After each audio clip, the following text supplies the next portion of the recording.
바르게 삽시다. 정사각형입니다. 간만에 영상을 업로드하게 되었습니다. 그동안 많은 대학생을 만나서 이야기를 나누어 보았습니다.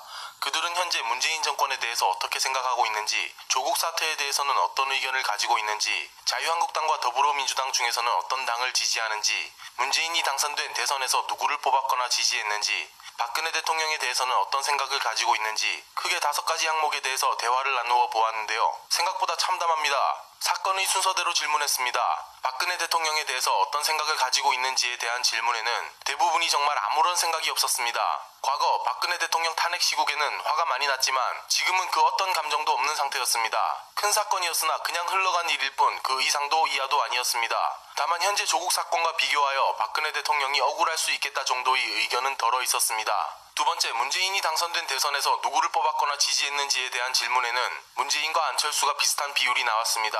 문재인을 뽑거나 지지한 이유는 서민을 위할 줄 안다는 의견이 주를 이루었고, 안철수를 뽑거나 지지한 이유는 기업인으로서의 성공과 경험 때문이라는 의견이 주를 이루었습니다. 세 번째, 문재인 정권에 대해서 어떻게 생각하고 있는지에 대한 질문에는 대부분 부정적인 반응이었습니다. 크게 2가지 반응이 있었는데요. 하나는 최저시급 정책이 자신들에게 큰 도움이 될 것이라 생각했지만 오히려 알바를 구하는 게 너무 어려워져서 큰 실망감을 느끼고 있다고 했고, 하나는 대한민국이 아니라 북한에만 너무 신경을 쓰고 있다는 것에 대해서 이해가 가지 않는다는 입장을 가지고 있습니다. 네 번째, 조국 사태에 대해서는 어떤 의견을 가지고 있는지를 물었는데 대부분의 학생들은 웃음으로 시작했고 조국은 감옥에 간 의견을 피력했습니다. 아직 재판을 받은 것은 아니지만 그 정도면 빼박이다 라는 의견이 주를 이루었습니다. 이어지는 5번째 질문의 답변에 적잖이 당황스러웠는데요. 5번째, 자유한국당과 더불어민주당 중에서는 어떤 당을 지지하느냐는 질문에는 대부분이 특정 당을 지지하고 있지는 않으나 꼭 지지해야 한다면 자유한국당은 지지할 생각이 없다고 합니다. 그 이유로 자유한국당은 부정부패 적폐 세력 이미지가 강하게 박혀있기 때문이랍니다. 그럼 더불어민주당은 그렇지 않냐고 물었더니 잘 모르겠다고 하네요. 하지만 곧 그 이유를 알 수 있었는데요.